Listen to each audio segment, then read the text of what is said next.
하나님의 말씀 요한복음 4장 16절부터 19절까지입니다. 요한복음 4장 16절부터 19절 말씀입니다. 우리 다 같이 봉독하겠습니다.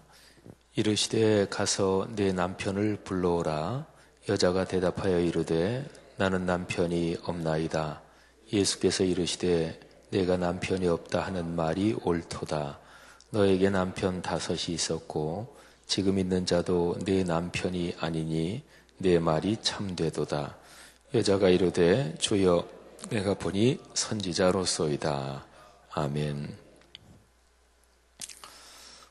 예수님이 수가성 우물가에서 사마리아 여인 한 사람을 만나서 대화하는 이 요한복음 4장의 이 장면은 참 많이 알려져 있고 또 우리 그리스도인들한테 익숙한 그런 구절입니다.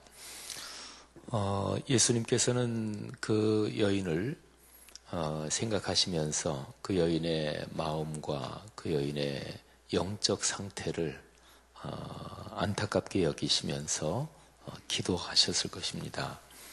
그러니까 남쪽 예루살렘 그 근처에서 저 북쪽 갈릴리 지방으로 가시면서 가운데 있는 사마리아 지방을 예수님이 지나가시는 거죠.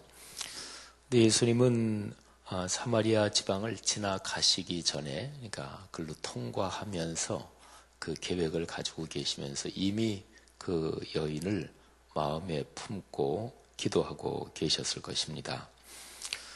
예수님이 그 여인과 대화를 나누시는데 먼저는 물과 연관해서 대화를 나누십니다.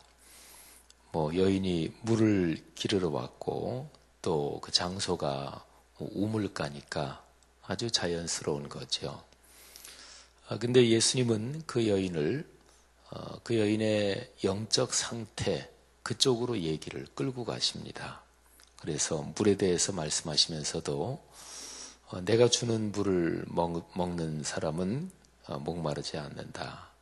그 속에서 영생하도록 솟아나는 샘물이 된다. 이렇게 여인을 영적인 상태 또는 여인의 삶 그 자체에 주목하도록 예수님께서는 대화를 그렇게 이끌어 가십니다. 그러니까 여인이 예수님의 대화에 마음을 엽니다. 그 15절 말씀에 보면 여인이 이런 얘기를 하죠. 주여, 선생님, 그런 물을 제게 좀 주십시오. 그래서 목마르지도 않고 또 여기 물길로 오지 않아도 되면 좋겠습니다. 여인이 마음문을 열고 그리고 뭔가 이제 영적인 상태 또 그 여인의 구원 문제에 대해서 이야기할 해도 이게 충분히 받아들이겠다 또는 얘기가 더 깊숙하게 들어가도 되겠다. 예수님께서 그렇게 판단하신 거죠. 그래서 예수님이 그 여인에게서 어떻게 보면 가장 큰 약점이라고도 볼 수가 있고 보통 하는 말로 아킬레스건이라 그러죠. 그 문제를 직접적으로 찔러서 말씀을 하십니다. 내 남편을 불러오라. 근데 여인은 남편이 5이 있었던, 그러니까 5번 이혼한 여인이고 지금 6번째 남자랑 사는데 여인이 깜짝 놀랐겠죠. 그리고서 나는 남편이 없습니다. 그렇게 대답을 합니다. 근데 예수님께서 그 여인의 그런 상황을 아주 직접적으로 말씀하시죠. 내게 남편 5이 있었다. 지금 있는 자도 내 남편이 아니니 내 말이 맞긴 맞다. 이렇게 말씀을 하시죠. 여자가 진짜 더 놀랐겠죠. 그리고 굉장히 많이 당황했겠죠. 자기 자신의 사생활을 도대체 이 사람이 어떻게 알고 있을까 이런 생각을 당연히 했을 테고 자기 사생활에서도 불편한 사생활이잖아요. 또 부끄러운 부분이잖아요. 그 당시의 문화권에서 그 쉽지 않은 일이었겠고, 또 뭐 그 당시에 사마리아 수가라는 그 동네가 뭐 얼마나 큰 동네였는지 모르겠지만 아마 그 여인이 그렇게 인생을 산다. 이거는 그 마을 사람도 다 알고 있었을 것입니다. 어쨌든 이 여인은 예수님이 자기 삶에 가장 불편하고 또는 가장 드러내고 싶지 않은 뭐 그런 거를 직접적으로 지적하니까 여인은 깜짝 놀랍니다. 그러면서 19절에 이 여인은 예수님께서 그렇게 자기의 사생활을 처음 만난 사람인데 어떻게 내 사생활을 그렇게 잘 알고 있지? 이것 때문에 예수님을 이렇게 인정합니다. 주여, 내가 보니 선지자이십니다. 그러니까 너무너무 놀란 거잖아요. 그죠? 뭐 예를 들어서 나를 처음 만나는 어떤 사람이 무슨 신통력이 있어서 뭐 우리 기독교적으로 얘기하면 투시의 은사 뭐 이런 것도 얘기하는데 별로 바람직한 거 아니고요. 별로 바람직한 거 아니고 그런 얘기하는 사람들은 종교 심리를 교묘하게 사용해서 그렇게 얘기하는 사람도 많고 어쨌든 뭐 기독교적으로 투시의 은사 뭐든 날 처음 만나는 사람이 내 이런저런 사정을 훤히 안다. 이러면 그거 너무너무 놀랄 거 아니겠어요?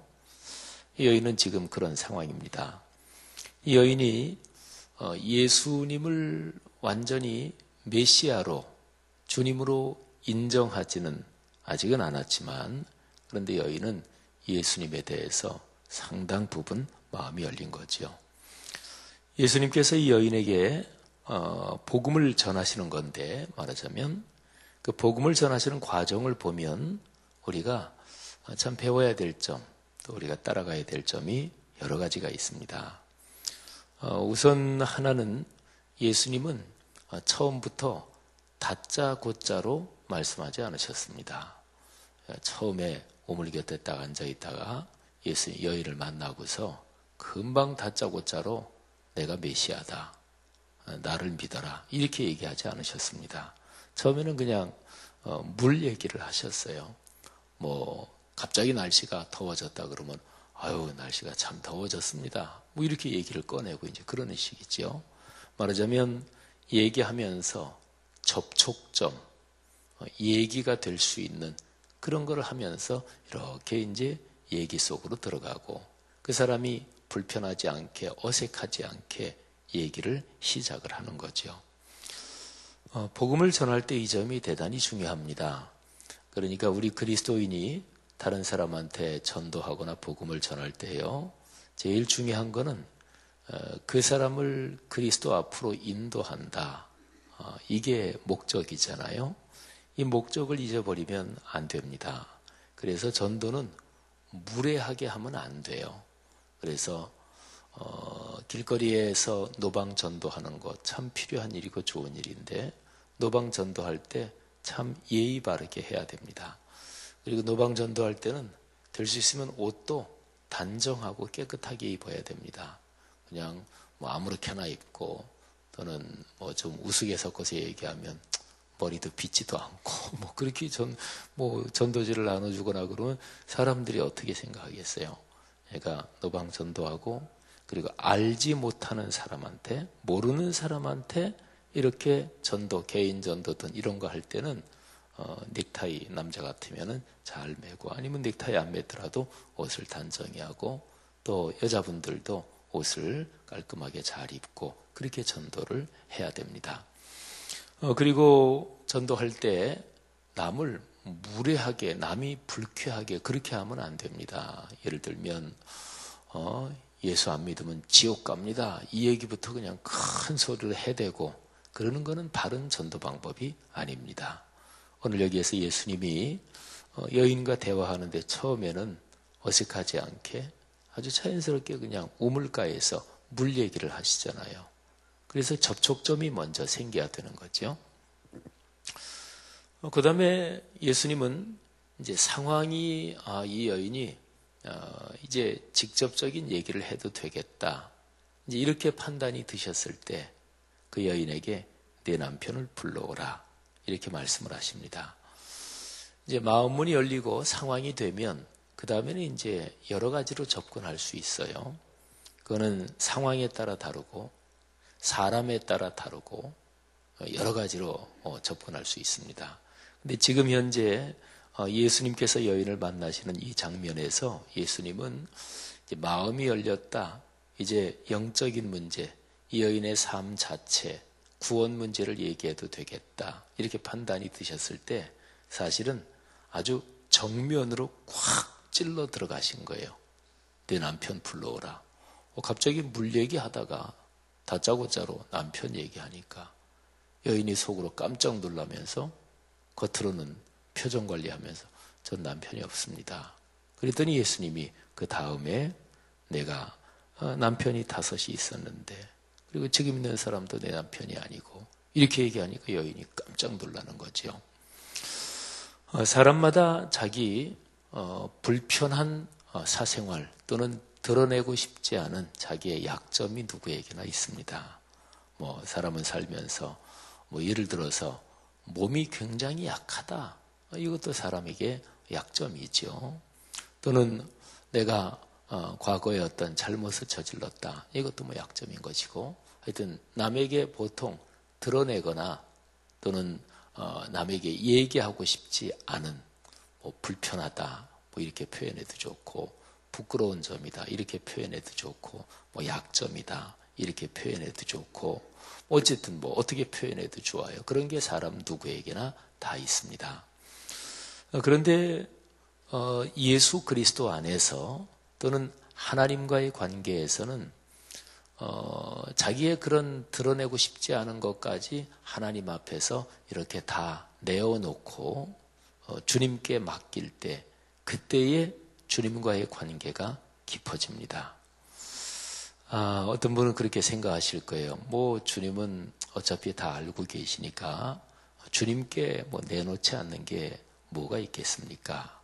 이렇게 생각하시겠지요. 그런 분도 계실 거예요. 근데 안 그렇습니다. 이 사람의 심리라는 게요. 그러니까 어떤 그리스도인을 한번 생각하고 그 사람이 신앙생활 꽤 오래 했고 기도도 잘하고 또 교회에서 중요한 직분도 맡아서 열심히 봉사해요.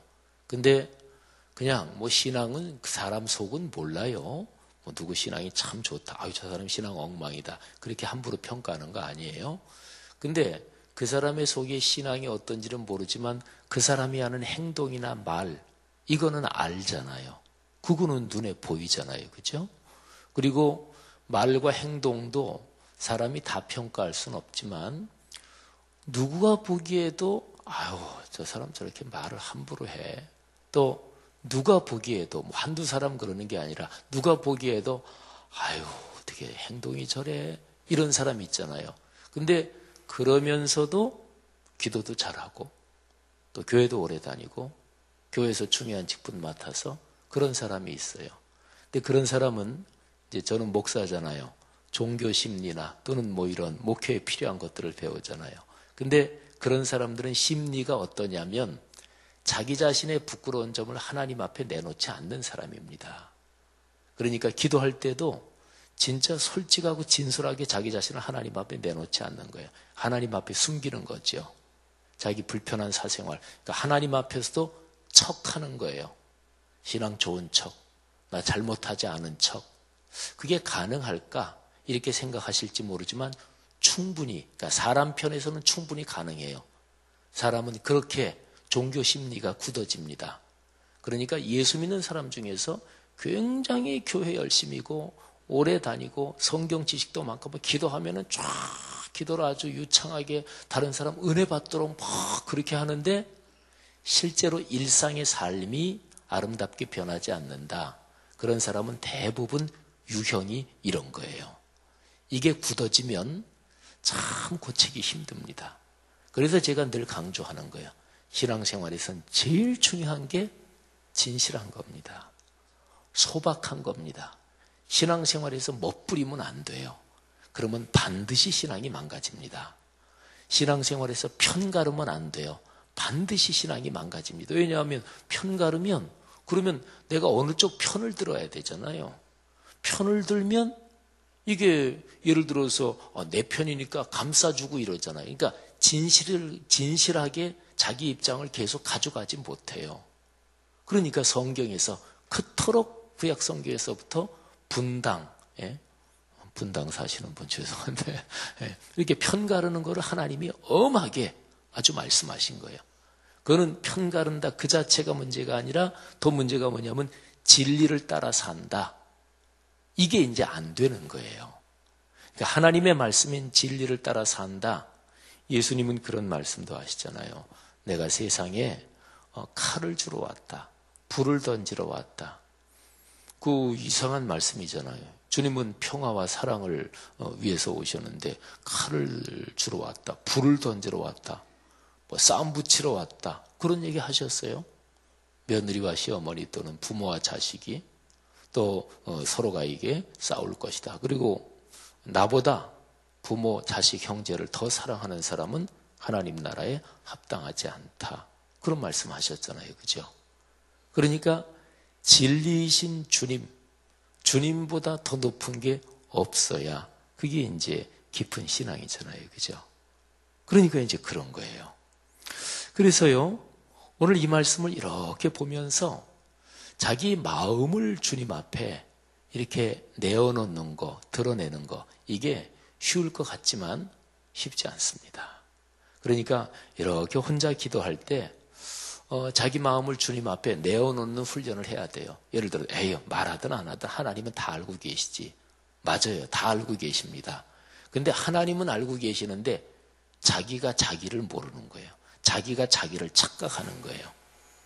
그래서 혼자 기도할 때 내 자신의 가장 부끄러운 점 또는 다른 사람한테는 드러내기 불편하고 알리지 않았으면 좋겠다. 이런 점을 사람한테 다 말할 수는 없어요. 사람한테 어떻게 다 말해요. 교회에서 소그룹에서 성경 공부하고 구역 모임하고 또는 말씀 묵상을 서로 나누고 이런 얘기할 때도 개인적인 얘기를 너무나 다 나누면 그러면 이게 문제가 생길 수 있어요. 그래서 소그룹 리더 하시는 분은 한 대여섯 명 이렇게 모여서 구역 예배 드리고 뭐 하는데 어떤 사람 하나가 자기 개인 얘기를 막 아주 하는 거예요. 뭐 자기 남편 얘기 또는 무슨 뭐 자기 집안 경제 얘기. 근데 사람에 따라서 마음이 조금 푸근해지면 자기를 콱 열어버리는 사람이 있어요. 어떤 사람은 웬만해서는 자기 얘기 개인 얘기 안 하는 사람도 있고 사람 기질에 따라 틀려요. 근데 어떤 사람은 좀 상황이 그냥 은혜롭게 돼서 자기를 그냥 갑자기 콱 다 열고 다 얘기를 하는데 리더가 보기에 저 사람 너무 심하게 다 얘기하네. 저거 나중에 말 돌면 저거 큰일 나겠네. 또 그렇게 얘기해놓고 나중에 이제 후회하죠. 어쩌면 내가 그런 얘기를 다 했지. 그러면 리더가 그거를 막아야 돼요. 적절하게 지혜롭게 그래 집사님. 그럼 집사님 조금 그까지 얘기하고 자 우리 다른 박 집사님 한번 얘기해 보시오. 이렇게 리더가 막아야 돼요. 그러니까 사람 사이에서는 다 얘기할 수 없습니다. 또 사람이 그럴 수도 없는 것이고 근데 하나님께는 그런 훈련을 계속해야 돼요. 주님 제가 참 이런 점이 너무 힘들고 또 부끄럽습니다. 근데 그런 거를 어디선가는 얘기를 해야 사람은 건강할 수 있어요. 이거 심리적으로도 그래요. 그래서 정신적으로 스트레스 받고 우울증이 있고 뭐 노이로제 걸리고 이런 사람이 있죠. 그런 사람한테 아주 편하게 그거를 풀 수 있는 어느 정도 해소될 수 있는 제일 좋은 방법이 뭐냐면 속에 있는 거를 밖으로 끄집어내게 하는 막 화난다 그러고 화를 내게 하는 거예요. 마음에 뭐가 쌓여 있다. 그 응어리를 막 분노를 풀게 하는 거예요. 그런 게 뭐냐면 막 뭐를 두들겨 부시고 그러는 거 있어요. 그래서 어디 가면은 뭐 접시를 그냥 다 던져서 깨게 하는 돈 내고 말이죠. 생각만 해도 뭐 좋죠. 그죠? 접시가 깨지는 소리 상상해 보세요. 그리고 미국에 어디 가면 자동차 있잖아요. 중고차. 어차피 폐차시킬 거. 그거를 이런 뭐 도끼 같은 걸로 막 부시고 그것도 돈 내고 어차피 그거 부실 건데 그런 데 있대요. 그럼 막 속이 좀 후련해지잖아요. 그죠? 막 마음이 이렇게 정신적으로 힘들고 할 때 운동 막 하고 몸을 막 움직이면 땀을 내면 그게 해소가 돼요. 왜냐하면 신체적으로 발산이 되면 정신적인 응어리도 더불어 발산이 되는 거예요. 사람의 신체, 정신, 영혼은 언제나 다 서로가 연결이 되어 있습니다. 그러니까 어쨌든 속에 불편한 거, 또 남에게 얘기 못했던 거, 또는 꽁꽁 끌어안고 숨기고 싶은 거. 하여튼 사람 속에 누구나 다 그런 게 있는데, 근데 그런 거를 어디선가는 한 군데는 진짜로 다 터놓고 얘기를 하면 그 사람은 건강하게 살 수 있습니다. 친구 좋은 게 뭔가요? 그런 거죠, 그죠? 뭐 부부지간에도 얘기 못하는 거를 친구한테 뭐 남편 흉도 보고 뭐 어디 가서 막 그냥 수다 떨면 마음이 후련해지잖아요.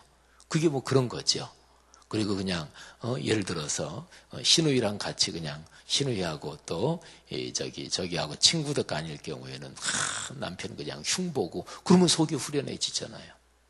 사랑하신 여러분, 사람은 누구나 다 약점, 단점, 힘든 점, 못난 점 누구나 다 있습니다. 그리고 어떤 사람이 뭐 어떤 면에서든지 자기야 남보다 탁월하다 여기에 대해서 유달리 사람들한테 자꾸 이렇게 드러내려고 한다. 그 사람은 거꾸로 보면 어느 모로든지 무슨 열등감 또는 무슨 컴플렉스가 있다. 이렇게도 볼 수가 있습니다.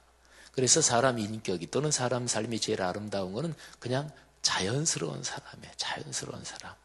그게 이제 인격과 정신이 건강한 거죠.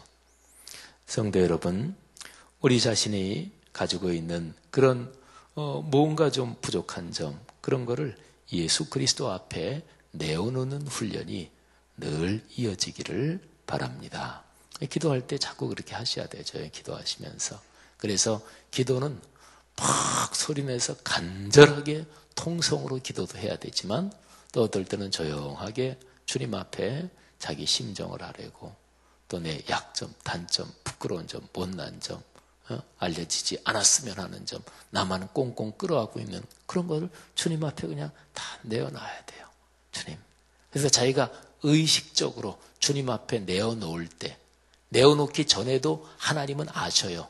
근데 하나님은 아시지만 내가 내놓지 않고 있으니까 내가 불편한 거고 내 영혼이 병드는 거고 내 신앙이 이상하게 계속 굳어지는 거거든요. 그러니까 내가 내놔야 돼요.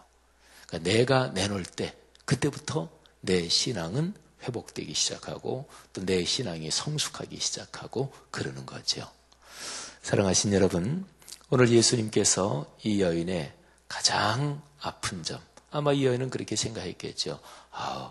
내가 옛날에 그때 그렇게 살지 말았어야 되는 건데 그때 첫 단추가 잘못 끼어지는 바람에 내가 삶이 오늘날 여기까지 이렇게 됐지. 아마 그런 생각도 했을 거예요. 그리고 기왕 그렇게 된 거, 이제 어쩔 수 없지. 뭐 이렇게 체념을 했을 거예요. 뭐 5번이나 이혼을 했으니까 시간은 거꾸로 되돌릴 수 없잖아요. 근데 예수님은 그 여인의 그런 점을 하나님 앞에 열도록 이끄시는 거죠. 그리고 참고로 교회에서 이제 오늘날은 이혼율이 옛날보다 많이 높아졌잖아요. 근데 우리 기독교적으로는 이미 이혼했다. 그러면 과거는 거꾸로 되돌릴 수 없으니까 지금부터 신앙생활 잘하고 하면 하나님이 당연한 얘기지만 이혼한 사람도 축복해 주십니다. 이미 이혼을 했고 재혼을 했다. 당연한 얘기지만 재혼한 사람 하나님이 축복해 주십니다. 이혼을 하거나 재혼을 했을 때 마음에 상처가 있고 아픔이 있잖아요. 하나님은 상황이 어떻든 자기가 잘못해서 그랬든 누가 어때서 그랬든지 간에 마음에 상처와 아픔이 있는 사람을 하나님은 감싸주시고 위로해 주십니다. 다만 교단 헌법이나 어느 교단이나 비슷할 텐데 목사 같은 경우는 이혼한 사람은 안수를 못 받아요. 목사 안수를 못 받아요.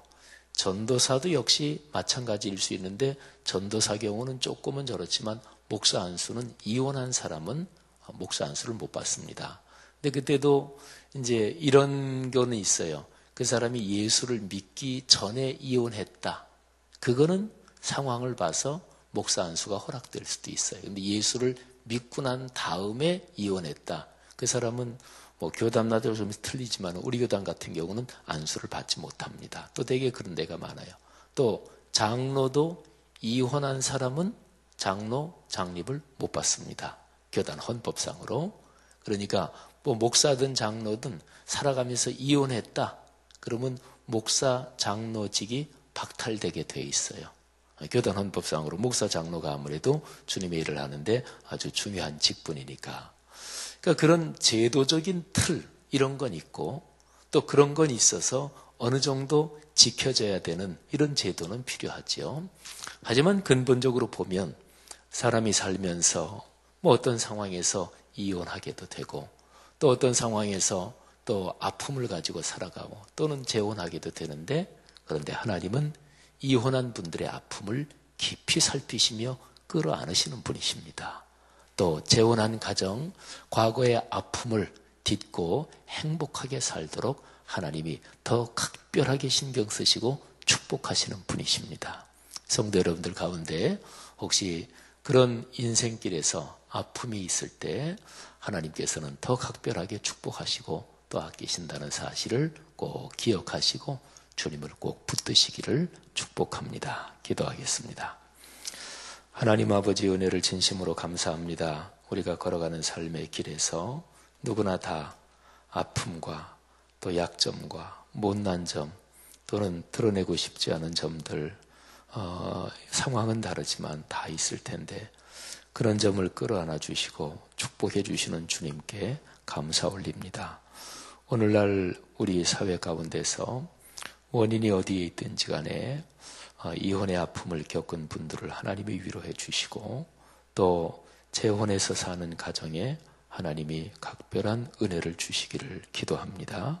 또 서로의 약점과 단점, 못난 점을 끌어안아주고 이해해주고 또 잘 보살펴주는 그리스도인의 사귐이 있게 하시고 또 주님 앞에 우리 자신을 있는 모습 그대로 내놓고 우리의 인격과 마음과 영혼이 성숙해지게 하옵소서. 오늘 하루 주께서 우리 성도들을 축복해 주옵소서. 예수님 이름으로 기도 올립니다. 아멘.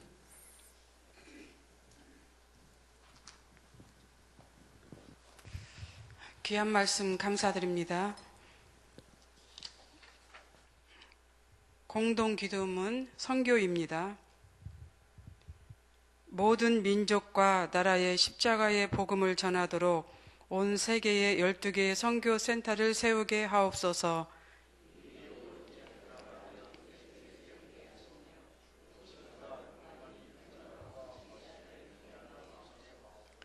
성경에 기록된 약속대로 주님께서 다시 오실 때까지 이 아름다운 발걸음이 강물처럼 들불처럼 이어지게 하시고 주님 뜻이면 어디든 순종하며 나가는 선교 공동체이게 하옵소서.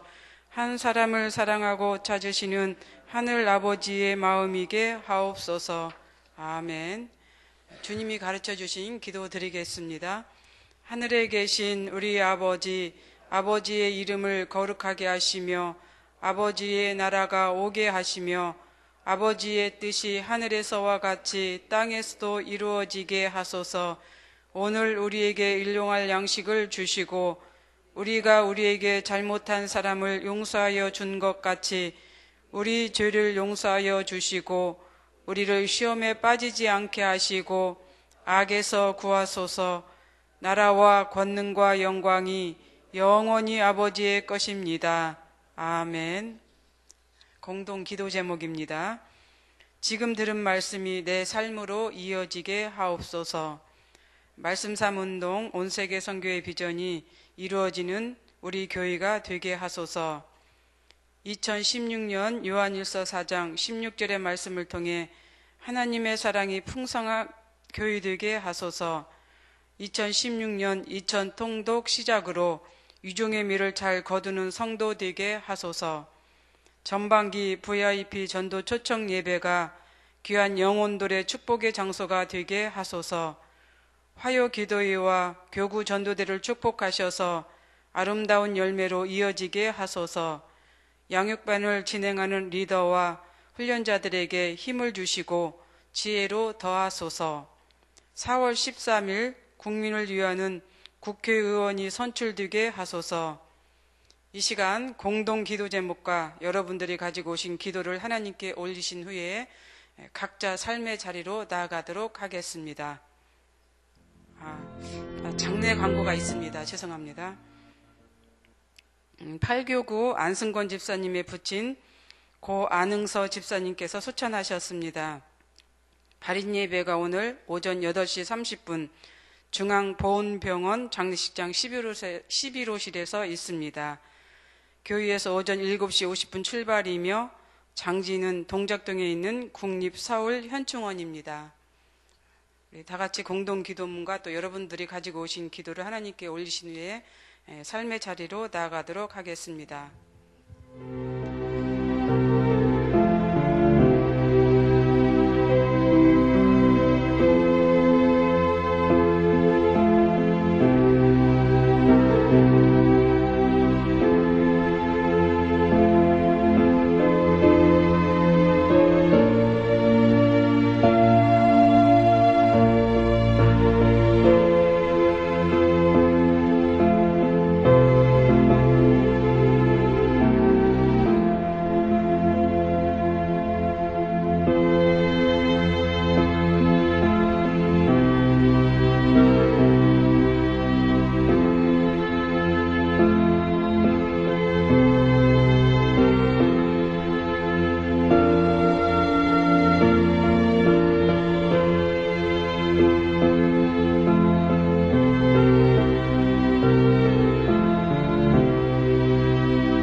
주십시오.